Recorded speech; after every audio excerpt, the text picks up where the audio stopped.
রিমা আর মধু দুই বন্ধু। হঠাৎই একদিন রাস্তায় দেখা, প্রায় অনেক বছর পরে। লাস্ট দেখা হয়েছিল মধুর বিয়ের সময়, কিন্তু রিমার বিয়েতে মধু আসতে পারেনি। আজ হঠাৎ দেখাতে দুজনের আনন্দ চেপে রাখতে পারলো না। সেই মুহূর্তে দুজনকে জড়িয়ে ধরে খুব আদর করেছিল এবং তারপরেই বলল, হ্যাঁ ভাই, তুই কেমন আছিস? মধুও রিমাকে বলল, তুই আগে বল, তুই কেমন আছিস? তারপরে রিমা একটু যেন আকতরে কিছু লুকাতে চাইল এবং বলল, আরে খুব ভালো আছি। আর বল, তুই কেমন আছিস?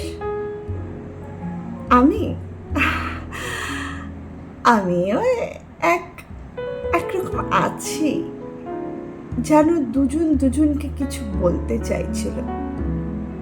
কিছু বাধা তাদের মুখগুলোকে চেপে ধরছিল। হঠাৎই মধু রিমাকে বলল, আরে তুই কবে চশমা নিলি? তোর চশমাটা, তোর চোখ দুটো কি সুন্দর ছিল, চোখ দুটোকে পুরো ঢেকে দিয়েছে। আর চশমা, আর বয়সের তালে তালে সবই পরিবর্তন হচ্ছে জানিস।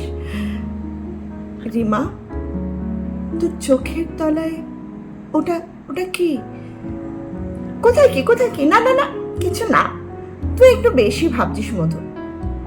আছে তো, ওই তো দেখা যাচ্ছে একটা কালশিটে দাগ।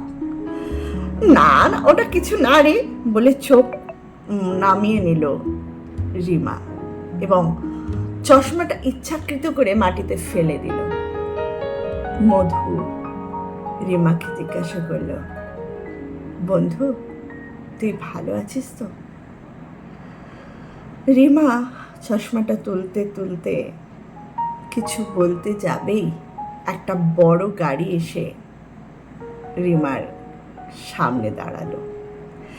রিমা চট করে গাড়িতে উঠে বসে বলল মধুকে, আজ চলি ভাই, তুই ভালো থাকিস।